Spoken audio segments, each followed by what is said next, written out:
Narito na ang Balitang Express sa oras na ito. Lalaki, natagpo ang walang buhay sa boundary ng Lower Saging at Barangay Libertad sa bayan ng Makilala, lalawigan ng Cotabato. Batay sa kanyang paglalarawan, nasa 25 at 30 taong gulang ang edad nito at may tangkad na 5'4 o 5'6", balingkinitan ang katawan na nakasuot ng itim na jacket at shorts. Mayroon siyang tattoo na bulaklak sa kanyang kaliwang binte.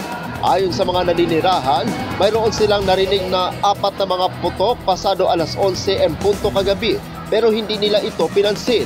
Bumulaga na lang sa kanila ngayong umaga ang walang buhay na lalaki sa kalsada.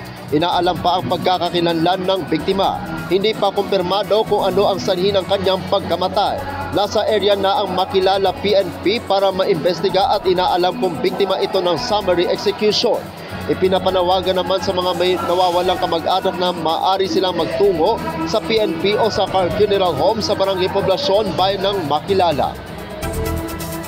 Yan muna ang Balitang Express sa oras na ito. Ako ang inyong lingkod sa Balita Online, Apolinario 30 Dignatice Valencia.